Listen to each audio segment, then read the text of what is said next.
கிளிநொச்சி மாவட்ட டிசிசி கலந்துரையாடலில் ஊடகங்களுக்கு அனுமதி மறுக்கப்பட்டிருக்கிறது. கரம்போட் கள்ளன் 20 வருடங்கள் சிறை. தையிட்டி விகாரை பிரச்சனை இன்றைய வழக்கு தீர்ப்பு எவ்வாறு இருந்தது? இவை தொடர்பாகத்தான் விரிவாக பார்க்க போகின்றோம். வணக்கம், நான் தூயவன் துரைசிங்கம், தமிழுக்காக. கிளிநொச்சி மாவட்டத்தினுடைய அபிவிருத்தி குழு கூட்டம் இன்றைய தினம் காலையில் ஆரம்பமாகி இருந்தது. கிளிநொச்சி மாவட்ட அபிவிருத்தி குழு தலைவராக இருக்கக்கூடிய சந்திரசேகர் தலைமையில் தான் இது இடம்பெற்றிருந்தது. இருந்த போதிலும் இந்த கூட்டத்தில் ஊடகங்களுக்கான அனுமதி நிராகரிக்கப்பட்டிருந்தது. குறித்த விடயத்திற்கு பாராளுமன்ற உறுப்பினர்களாகிய அர்ச்சுனா ராமநாதன், கஜேந்திரகுமார் பொன்னம்பலம் மற்றும் சிவஞானம் ஸ்ரீதரன் ஆகியோர் எதிர்ப்பையும் வெளியிட்டிருந்தார்கள். குறித்த கலந்துரையாடல் மக்களுக்காக நடைபெறுகின்ற ஒரு விடயம். ஆகவே அந்த கலந்துரையாடலில் என்ன விடயங்கள் பேசப்படுகின்றது என்பது வெளியே தெரிய வேண்டும் என்று வைத்தியர் அர்ச்சுனா ராமநாதன் அவர்கள் தெரிவித்திருந்தார். அவர் மேலும் பல குற்றச்சாட்டுகளை வைத்திருந்தார். குறிப்பாக அவர் கூறிய சில விடயங்கள்: இந்த டிசிசி கலந்துரையாடல் பயனற்ற ஒன்று, ஒரே பல்லவியைத்தான் திரும்ப திரும்ப பாடிக்கொண்டிருக்கின்றார்கள், இதிலிருந்து மக்களுக்கு எந்த பயனும் இருப்பதாக தெரியவில்லை என்று தெரிவித்திருந்தார். அந்த விடயம் தொடர்பாக அவர் ஊடகங்களுக்கு வழங்கிய செவ்வியை இப்பொழுது நீங்கள் பார்க்கலாம். உள்ள நடந்த விஷயங்கள் எங்களுக்கு முக்கியமாக சொல்ல வேண்டும் என்றால், இதுதான் கடைசி டிசிசி மீட்டிங்கே இருக்கு நினைக்கிறேன். நான் பாருது இன்னொரு 4-5 வருஷத்துக்கு டிசிசி மீட்டிங்கு பெரும்பாலும் நான் பெற மாட்டேன். அதுக்கு முக்கியமான காரணம் என்னென்னா, உள்ளுக்குள்ள நாங்கள் கதைக்கிற விஷயங்களை வெளியில வீடியோ எடுத்து போடுறதுக்கு எங்களோட சந்திரசேகர் அமைச்சர் தடை போட்டிருக்கிறார். அதாவது உள்ளுக்குள்ள நாங்கள் எங்கள் டிசிசி உங்களுக்கு விழால தெரியும் தானே, அந்த நேரம் எங்களுடைய அமைச்சர் டக்ளஸ் சேவானந்தா இருக்கைக்குள்ள கூட உள்ளுக்குள்ள அடக்கிற எல்லாம் வீடியோ வர பார்க்கறதோடைய வீடியோ வாரது வெளியால இல்லை, வீடியோ எடுத்து போடுறது. ஆனா இப்போ ஒரு புது சட்டம் உண்டு, இங்கே ஒரு சர்க்குலர் இருக்காம், அதன்படி அமைச்சர் சொல்லியிருக்கிறார், உள்ளுக்குள்ள வீடியோ எடுக்க இயலாது, உள்ளுக்கு நடக்கிறது பொதுமக்களுக்கு தெரியக்கூடாது.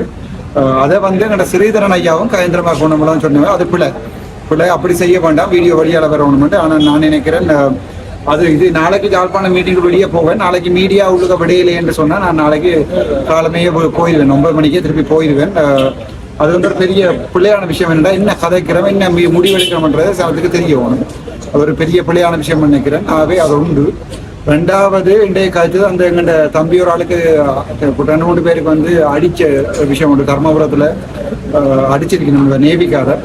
அது சம்பந்தமாக நான் இன்றைக்கு வாக்குவாதப்பட்டேன். நான் நேவியோடையும் மற்றது போலீஸில் இருக்கிற எஸ்எஸ்பி நினைக்கிறேன், இல்லை டிவிஷன் எஸ்எஸ்பி சொல்லியிருக்கிறார், அந்த சம்மந்தப்பட்ட தம்பியை தனக்கு முறைப்பாடை கொடுக்க சொல்லி. என்னென்றால் ராமநாதபுரம் ஓஎஸ்சி சொல்கிறார் தனக்கு முறைப்பாடு தேவையில்லை என்று அந்த தம்பி சொல்லியிருக்கிறார் சொல்லி. அதாவது தனக்கு முறைப்பாடு வேண்டாம்னு சொல்லி சைன் பண்ணியிருக்கிறார்.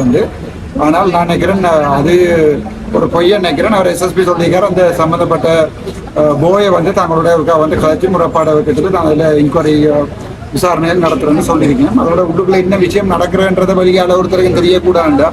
வெளியால் நாங்கள் சொல்கிறேன்டா எல்லாத்தையுமே நான் ஞாபகம் வச்சு சொல்லி கொண்டிக்கலாம். நீங்கள் இதாக கேட்டால் தான் பிரியோசனமான ஒன்றுமே கதைப்படையில் வளமையான கதை மாதிரி ஏன் வந்தேன்ற எனக்கு பிரியோசனம் இல்லாது. நான் போனதில் முக்கியமாக அந்த தம்பிக்கு அடித்த நேவி அடித்தது தர்மபுரம் மீனவ தலைவர் செயலாளர் நினைக்கிறேன், அவருக்கு அந்த நேவி அடித்தது தான் என்னுடைய முக்கியமான பிரச்சனையாக இருந்தது. அப்போ நான் அது தொடர்பாக கேட்டிருந்தேன். நான் நேவி சொன்னேன்டா, தாங்கள் அடிக்கையில் கசிப்பு விற்கிறாங்க, கசிப்போ கஞ்சாவோ என்ன விற்றாலும் யாருக்குமே அடிக்கிறதுக்கு உரிமை இல்லை. அது சம்பந்தமாக வழக்கெடுப்பதும் அதை விட கனவிட எங்களுக்கு கதைக்கப்பட்டது. ஆனால் அதில் பிரியோசனமாக சொல்கிறதுக்கு கண்டு ஒன்றும் இல்லை. ஸ்கூல் டிரான்ஸ்ஃபர் சம்பந்தமாக கதைக்கப்பட்டது. அதை விட ஒரு ஆளுக்கு தனிப்பட்ட நிகழ்ச்சி நிகழ்ச்சியில் இந்த 2 உப்பளம் புதுசாக கட்ட போயிடுவாமண்டு சில விடயங்கள் கதைக்கப்பட்டது. நான் நினைக்கிறேன் நிறைய மக்களுக்கு அது தெரியணும், வேற டகானி இருக்குல்ல நடக்குன்னு சொல்லி. பிரியோசனமான மீட்டிங் மாதிரி தெரியலை. இன்றைக்கு எல்லாரும் வந்திருந்தது பிரியோசனமான மீட்டிங்கோ அல்லது இதை ஒரு ப்ரொடக்டிவான மீட்டிங்கோ இல்லை, சும்மா ஒரு மக்களை ஏமாத்திர மீட்டிங் ஒன்று தான் இன்றைக்கு நடந்தது. அந்த காணிஸ் இந்த வர்த்தகமானி நியாயிக்கப்பட்டது சம்பந்தமாக அதை பற்றி அதில் முக்கியமாக எங்களோட ஸ்ரீதரன் ஐயா 27 கொஸ்டின் ஒன்று போட்டிருந்தவர். அது மாதிரி எங்களோட பாராளுமன்ற உறுப்பினர் கஜேந்திரகுமார் பொன்னம்பலம் அவர்கள் ஒத்திவைப்பு பிரேரணை ஒன்றை கொண்டிருந்தவர். அதுக்கு பிறகு அந்த ஒத்திவைப்பு பிரேரணையில் நான் அவருக்கு சப்போர்ட் பண்ணி கதைச்சினா, நான் சிங்கள கதைச்சினா உங்களுக்கு விளங்கிட்டு வருகின்றா, நாங்கள் எங்களோட விஷயம் சிங்கள மக்களுக்கு விளம்பரம் பண்ணுறது. அதுக்கு பிறகு அது சம்பந்தமாக ஒரு மீட்டிங் ஒன்று போடப்பட்டது. அந்த மீட்டிங் போடப்பட்டு அந்த மீட்டிங் டிசைட் பண்ணப்பட்டது 6 நாள் தாங்கோ நாங்கள் அது சம்பந்தமாக ஒரு அரசாங்கம் சொல்லியிருந்தது நாங்கள் ஒரு சாதகமான பதிலை சொல்றோம்.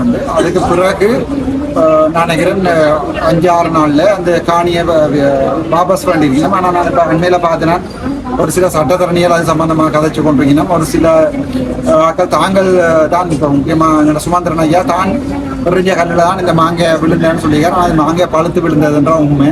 எல்லாரும் ஆளுக்கு கீழே தடியோடு சுற்றி கொண்டிருக்கிற மரத்தில் நான் தான் அறிஞ்சினேன். ஆனால் அன்றைய தினம் இந்த கதைக்கப்பட்ட மீட்டிங்கில் முக்கியமாக நாங்கள் நன்றி சொல்லணும் முஸ்லீம் பாராளுமன்ற உறுப்பினர் நிசாம் காரியப்படி அவருடைய அந்த சட்ட ரீதியான விவாதங்களுக்கு அட்டர்னி ஜெனரலோ சம்பந்தப்பட்ட அமைச்சருடைய செயலாளரோ இந்த பதிலுமே சொல்லிடாம போனதான் இப்போ உண்மை. அதே நேரம் அந்த அருண் என்று சொல்லி கிழக்கு மாகாணத்தில் ஒரு பிரதி அமைச்சராக இருக்கிறார் வெளிநாட்டில். அவர் தேவையில்லாம வாயை கொடுத்து நினைக்கிறேன் அவைக்கு அது பிரச்சனையாக போயிட்டு அதால் அருணை கிழக்கு மாகாண ஒருங்கிணைப்பு குழு கூட்ட தலைவரில் இருந்தும் வெளியேற்றி இருக்கணும். என்பிபி வெளியேற்றி இருக்கு. என்றால் அவர் அன்றைக்கு வாயை கொடுத்ததால தான் அதுக்கு அப்படி ஒரு பிரச்சனை வந்தது. அந்த என்ன சொல்றது அந்த சட்டமூலத்தை பின்வாங்க வேண்டியது காரணம் அருண் விஷயம் தெரியாம வாயத்திலிருந்து உள்ளாரிச்சு அதெல்லாம் நடந்தது. மற்றது இப்ப உங்களோட தமிழ் எம்பிகள் எங்கட இங்க இருக்கிற ஸ்ரீதரன் நீங்க மற்றது கஜேந்திரகுமார் எம்பிகள் என்பிபி அரசாங்கம் அடக்குமுறை செய்யற மாதிரி அப்படி சில விடயங்கள்ல இப்ப இந்த மீடியாவில் நாங்கள் என்ன கதைக்கிறோம் என்ன சண்டை பிடிக்கிறோம்ன்றது மக்கள் தெரியணும். பாராளுமன்றத்திலேயே நாங்கள் கதைக்கிறது முழுக்க வெளியால வருது. அப்ப டிசிசி மீட்டிங்ல மூடுவான்டா நாங்கள் ஏதோ பிளவுற மட்டும் தான் அர்த்தம், ஏதோ சரிவரையில தான் அர்த்தம், ஏதோ கிளிதண்ட அர்த்தம், அதை இன்னொரு ஒரு பேக்கால மூடுற மட்டும் தான் அர்த்தம். நான் திட்டத்திலேயே சொல்லிக்கிறேன் நான் நாளை யாழ்ப்பாண மீட்டிங் வருவேன். அங்கே நீங்கள் கதைக்கிற விடயங்கள் வெளியால பொதுமக்களுக்கு தெரியப்படுத்தாடி நீங்க நடந்து போனான்னு போறேன்னு சொல்லிங்க. நான் அது பிறகு வரப்போறது இல்லை. அதிலே முதுகெலும்பு இல்லாம அதுக்கு பிறகு யாராவது பாராளுமன்ற உறுப்பினர் போகணும் அது அவைய பொறுத்தது. ஆனா மக்களுக்கு ஒரு விஷயம் தெரியாம நான் இந்த விஷயத்தை நடத்துறதை நான் விரும்பல. அவை நான் போக மாட்டேன். நீங்க அது பிரயோசனம் இல்லையா? என்ன கதைக்கிறோம் என்ன செய்யறோம்ன்றத மக்களுடைய விமர்சனத்துக்கு போகாம வெளியால இப்ப காய்ச்சல் இல்லாத கிட்டத்தட்ட 9 மணி இப்ப 2 மணி கிட்டத்தட்ட 5 மணித்தியாலும் கதைச்சதை 10 நிமிஷம் வீடியோட சொல்லல என்னதை கதைச்சுனாங்க. ஆகவே அது நான் நினைக்கல ஒரு பொருத்தமானதாக இருக்குமான்னு நினைக்கிறேன். இப்படி ஒரு பெரிய ஒரு அடக்குமுறை பிரியோசனமா நாங்கள் கழிச்சு பிரியோசனம் இல்லைன்னு நினைக்கிறோம்.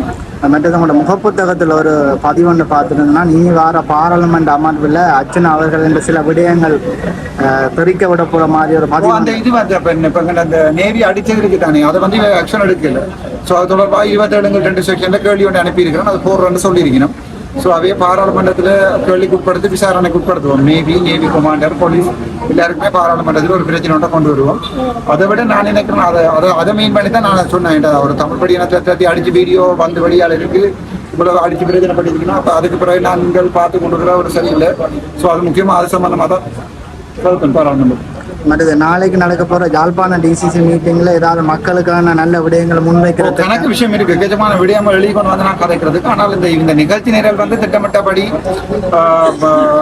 பாராளுமன்ற உறுப்பினர் அமைச்சர் சந்திரசேகரும் மற்றது GAM பிளான் பண்ணபடி அவர்களுடைய நிகழ்ச்சி திட்டங்களை ப்ரெசென்ட் பண்ற ஒரு மீட்டிங்காக தான் இருக்கு. அதை மினக்கட்ட கேட்க வேண்டிய தேவையில்லை தானே. மக்களுடைய விடயங்களை போய் கதைக்கிறது தான் டிசிசி மீட்டிங் வைக்கிறது. டிஸ்ட்ரிக்ட் கோஆர்டினேட்டிவ் கமிட்டி மீட்டிங்ன்றது வைக்கிறது மக்களுடைய விஷயங்களை அங்கே ரைஸ் பண்ணி அங்கே அதுக்குரிய தீர்வு காண்றது. நாங்கள் என்ன செஞ்சு நாங்கள் இனிய செய்ய போறோம்ன்றதை ப்ரெசென்ட் பண்றதுக்கு மினக்கட்டு குழும்புல இருந்து செலவழிச்சு இங்கே நின்று செய்ய வேண்டிய தேவையில்லைன்னு நினைக்கிறேன். அதை இந்த அரசாங்க நிலையத்தில் அதை செய்யட்டும். நாங்களுக்கு வர போறது இல்லை, செய்யணும். நாளைக்கு நான் யாழ்ப்பாணம் போவேன். நாளைக்கு உள்ளுக்கு என்ன நடக்கிற என்பது தொடர்பாக யாராவது வீடியோ எடுத்து போறதுக்கு தடை செய்தா நான் என்ன பொறுத்த வரைக்கும் நான் அதுக்கு பிறகு வர மீட்டிங்களுக்கு நான் போகாம இருப்பேன். அவ்வளவுதான் நடக்கும். 39 மில்லியன் ரூபாயை கரம்போட் உட்பட விளையாட்டு பொருட்கள் வாங்குவதாக கூறி கொள்ளையடித்த மகிந்தானந்த அலுத்கமக உட்பட 2 அமைச்சர்களுக்கு 20 வருடத்துக்கு மேற்பட்ட கடூழிய சிறை தண்டனை வழங்கப்பட்டிருக்கிறது. இந்த விடயம் தற்பொழுது கொழும்பில் வெடி கொளுத்தி கொண்டாடுகின்ற ஒரு நிகழ்வாகவும் மாறியிருக்கிறது. இந்த விடயத்தில் உற்று நோக்க வேண்டிய பல்வேறு சம்பவங்கள் இருக்கிறது. குறிப்பாக அனுரகுமார திசாநாயக்க அவர்களது ஆட்சியில் தற்பொழுது விமர்சனங்கள் எழுகின்ற நிலையில் அவர் ஆட்சிக்கு வருகின்ற போது சொன்னதே ஊழல்வாதிகளை நாங்கள் சிறைப்பிடிப்போம் என்பது. ஆகவே அவர்கள் மீது இருக்கின்ற விமர்சனங்களை துடைப்பதற்கான ஒரு வழியாகவும் இது இருக்கக்கூடும். தையிட்டி சட்டவிரோத விகாரைக்கு முன்பாக ஒவ்வொரு மாதமும் பௌர்ணமி நாளில் ஆர்ப்பாட்டம் நடைபெறுவது வழமை. காணியனுடைய உரிமையாளர்களும் அவர்களுக்கு ஆதரவு தெரிவித்து சமூக செயற்பாட்டாளர்களும் தமிழ் தேசிய மக்கள் முன்னணியினரும் என்று பலர் அந்த ஆர்ப்பாட்டங்களில் கலந்து கொள்வார்கள். அவ்வாறு கடந்த வெசாக் தினத்தன்று நடைபெற்ற ஆர்ப்பாட்டத்தில் கலந்து கொண்டவர்களுக்கு எதிராக பலாலி போலீசாரினால் நீதிமன்றத்தில் வழக்கு தாக்கல் செய்யப்பட்டது. அந்த வழக்கு இன்றைய தினம் நீதிமன்றத்தில் எடுத்துக் கொள்ளப்பட்டது. அங்கு என்ன நடந்தது என்பது தொடர்பாக தெளிவுபடுத்துகின்ற ஒரு ஊடக சந்திப்பையும் நடத்தியிருந்தார்கள். அந்த காணொளியை இப்போது நீங்கள் பார்க்கலாம். இன்றைய தினம் நீதவான் மல்லாகம் நீதவான் நீதிமன்றத்திலே எங்களுக்கு எதிராக ஒரு வழக்கு பலாலி போலீஸ் நிலைய பொறுப்பதிகாரியாலே தொடரப்பட்டிருந்தது. அந்த வழக்கு கடந்த மே மாதம் 12ஆம் தேதி வெசாக் தினத்தின் போது காலை நேரம் அங்கே கொண்டு வரப்பட்ட தனியார் பஸ், அந்த தனியார் பஸ் கொழும்புக்கும் யாழ்ப்பாணத்துக்குமாக பிரயாண சேவையில் இருக்கிற அந்த பஸ்ஸை காலையில பயணிகள் எல்லாரையும் ரக்கி போட்டு அந்த தையிட்டி சட்டவிரோத விகார கட்டுமான அமைப்புக்குள்ள இருக்கிற அந்த மைதானத்துல விடுவதற்காக அவர்கள் கொண்டு சென்ற பொழுது நாங்கள் எந்த அடிப்படையில இப்படி தனியார் வாகனங்களை, அதாவது லைன் ஓடுற 15 இலக்க ரூட் இலக்கம் 15 பிரதிநிதித்துவப்படுத்தி ஓடுகிற அந்த வாகனம், அப்ப ஆக்களை ராக்கி போட்டு அந்த ஏசி வாகனம் அங்க பார்க் பண்ண கொண்டு போற இடத்துலதான் நாங்கள் போலீசார்கிட்ட கேட்டோம், எந்த அடிப்படையில செய்கிறீங்க, இது தனியார் காணி, ஒரு போராட்டம் நடக்குது. அப்ப அந்த வகையில நீங்கள் இது அனுமதிக்கிறது சட்டத்துல அதுக்கு இடம் இருக்குதான்னு, அதை பற்றி நீங்கள் கதைக்கலான்னு சொல்லி வழக்க அந்த வாகனத்தினுடைய கிளீனராக வேலை செய்யற ஒருவர் தான் ரங்கி அந்த பிரயாண தடைக்கு வைக்கப்பட்டிருந்த போலீசாரால வைக்கப்பட்டிருந்த அந்த தடையை தானே எடுத்து நீக்கி கொண்டு அந்த வாகனத்தை உள்ளுக்கு கொண்டு போறதுக்கு இந்த போலீசார் அனுமதித்திருந்தார்கள். அந்த வகையில அங்கிருந்த போலீசாரிடம் நாங்கள் வினவி இந்த சட்டவிரோத நடவடிக்கைகளை நீங்கள் செய்யக்கூடாது என்று நாங்கள் சொன்ன பொழுது அவர்கள் இன்றைக்கு சட்டத்தை கையில எடுத்துக்கொண்டு நீதவான் நீதிமன்றம் மல்லாகத்துல இன்றைக்கு ஒரு வழக்கை தாக்கல் செய்து நான் உள்ளிட்ட 4 பேருக்கு, ராஜி, கலைவாணி, கோபிநாத் என்கின்ற 4 பேருக்கும் இன்றைக்கு இந்த வழக்கை அவர்கள் தாக்கல் செய்து அரச உத்தியோகத்தர்களினுடைய கடமைக்கு இடையூறு விளைவித்ததாக அந்த வழக்கை தாக்கல் செய்து இன்றைக்கு நீதிமன்றத்தில் எடுத்துக் கொள்ளப்பட்டு நாங்கள் எங்களுடைய சமர்ப்பணங்களை செய்ததுக்கு பிறகு பிணையில நாங்கள் விடுவிக்கப்பட்டிருக்கிறோம். இதுல சொல்ல வேண்டிய விஷயம் என்னென்னு சொன்னால், அந்த நீதிமன்றத்தின், அதாவது போலீசாரினுடைய கடமைக்கு நாங்கள் இடையூறு விளைவித்திருக்கிறோமா இல்லை என்று சொன்னால், போலீசார் இந்த ஜனநாயக உரிமையோட போராட்டத்துக்கான உரிமையை நீதிமன்றமும் அங்கீகரிச்சிருக்கு, அங்கே நாங்கள் போராடுவதற்கான எந்த தடையும் இல்லை. ஆனால் தென்பகுதியிலிருந்து பயணிகளை கொண்டு வந்த வாகனம் ஒன்றை நாங்கள் தடை செய்திருப்பதாக சொல்லி போலியாக தகவல்களை தெளிவுபடுத்தி இங்கே வழங்கி அந்த வழக்கை தாக்கல் செய்திருக்கிறார்கள். எதிர்வரும் காலங்களில் இது சம்பந்தமாக நாங்கள் எங்களுடைய சமர்ப்பணங்களை நாங்கள் செய்வதற்கு இருக்கிறோம். அந்த வகையிலே இந்த, அதாவது போலீஸ் உத்தியோகத்தர்களுக்கு கடமைக்கு உருவிளைவிச்ச இல்லை, போலீஸ் உத்தியோகத்தர்கள் இந்த சட்டவிரோத விகார கட்டிட அமைப்புக்குள்ள எங்களுடைய இங்க இருக்கிறார்கள் சார்ஜன் போன்றவர்களுடைய அந்த காணிகளுக்குள்ள கொண்டு போய் இந்த பெரிய வாகனத்தை பார்க் பண்ற பொழுது என்ன நடக்குது என்று சொன்னால், உள்ளூராட்சி மன்றங்களுக்கு ஒதுக்கப்பட்டிருக்கிற அந்த ஒழுங்குகள் எல்லாம் வந்து மிகவும் பாரிய அளவுல சேதமடைஞ்சிருக்கு. இது ஒரு பெரிய பஸ், அந்த பெரிய பஸ் அதுகளுக்குள்ள போக இயலாது, அந்த ரூட்டை தாண்டி அவர்கள் வேற இடம் பயணிக்க இயலாது. 15 என்று சொன்னால் கொழும்புல இருந்து அனுராதபுரம் வழியாக A9 வீதியாக யாழ்ப்பாணத்துக்கு தான் வந்து சேரலாம். ஆகவே இவ்வாறான பார ஊர்திகளை இந்த வீதிகளுக்குள்ளார கொண்டு வந்து மக்களுடைய போக்குவரத்துக்கு இடைஞ்சலை ஏற்படுத்தி இந்த ஜனநாயக போராட்டத்தை மக்கள், இந்த காணிக்கு உரித்தாளர்கள் காணியை தங்களுக்கு மீள கையளிக்க சொல்லி சொல்லுகிற இந்த போராட்டத்தினுடைய ஜனநாயக போராட்டத்தினுடைய பக்கத்தை பார்க்க விரும்பாதவர்கள் அதற்கு எதிராக சட்டத்தை கையில் எடுத்து செயற்படுகிற இந்த செயலுக்கு எதிராக நாங்கள் தொடர்ந்தும் போராட வேண்டும். எதிர்வரும் மாதம் போசோனுக்காக இருக்கிற அந்த தையிட்டி போராட்டம் என்பது தொடர்ந்து இந்த 2 வருடங்கள் நாங்கள் கடந்திருக்கிறோம். இந்த போராட்டத்துல தொடர்ந்து இந்த போராட்டத்தை நாங்கள் கொண்டு நடத்துவோம். தென்பகுதியில இருந்து வர பக்தர்கள் அங்கே கும்பிட வருபவர்களுக்கு நாங்கள் எந்த இடத்திலையும் எந்த தடையையும் நாங்கள் ஏற்படுத்தியதும் இல்லை, இனிவரும் காலங்களில் ஏற்படுத்த போவதும் இல்லை என்று சொன்னால், நாங்களும் இந்த கோயில்ல போய் ஆலயங்களை வழிபாடு செய்கிறவர்கள். ஆகவே அப்பாவி மக்கள் அங்கே கொண்டு வரப்படுகிறார்கள். திட்டமிட்ட வகையிலே இந்த முப்படையினருடைய உதவியோடு தான் அவர்கள் அங்கே கொண்டு வரப்படுகிறார்கள், ஏமாற்றப்பட்டு கொண்டு வரப்படுகிறார்கள்.